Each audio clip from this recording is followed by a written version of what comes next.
दोस्ती और व्यापार दोनों भरोसे पर चलते हैं। जब भरोसा टूटता है तो सिर्फ रिश्ते ही नहीं बल्कि सपने भी चकनाचूर हो जाते हैं। भारत और स्विट्जरलैंड के बीच 30 साल पुरानी आर्थिक और कूटनीतिक साझेदारी में दरार आ गई है। ये दरार सिर्फ रिश्तों में खटास नहीं लाती बल्कि इसके पीछे $100 बिलियन का दांव भी लगा है। दरअसल स्विट्जरलैंड ने भारत को दिए गए मोस्ट फेवर्ड नेशन यानी MFN के दर्जे को छीनने का फैसला किया है। इसके साथ ही दोनों देशों के बीच साल 1994 में साइन हुए डबल टैक्सेशन अवॉइडेंस एग्रीमेंट यानी DTAA को भी खत्म किया जा रहा। ये फैसला भारत के लिए बड़ा झटका है। भारत और स्विट्जरलैंड के बीच कई दशकों से मजबूत आर्थिक संबंध थे। स्विट्जरलैंड भारत के लिए टॉप 5 इन्वेस्टिंग देशों में शामिल है, लेकिन अब इस कदम के बाद भारतीय कंपनियों को स्विट्जरलैंड में ज्यादा टैक्स देना होगा, जिसमें फार्मा, IT और फाइनेंशियल सेक्टर पर गहरा असर पड़ेगा।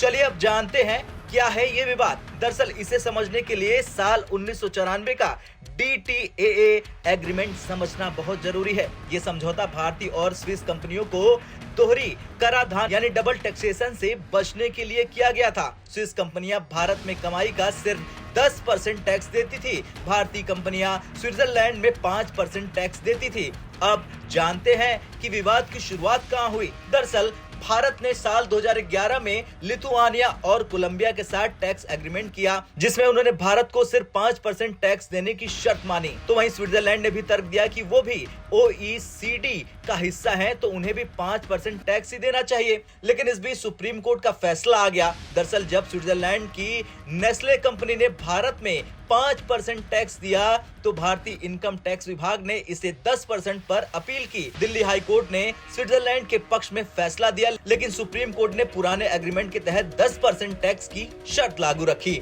सुप्रीम कोर्ट के फैसले से नाराज होकर स्विट्जरलैंड ने मोस्ट फेवर्ड नेशन का दर्जा वापस लेने और DTAA खत्म करने का ऐलान कर दिया। ये 1 जनवरी 2025 से लागू होगा। भारत ने यूरोपियन फ्री ट्रेड ऑर्गेनाइजेशन के साथ एग्रीमेंट किया था, जिसमें स्विट्जरलैंड समेत 4 देशों ने अगले 15 सालों के लिए $50 बिलियन का निवेश करने का वादा किया था। अब ये निवेश भी प्रभावित हो सकता है।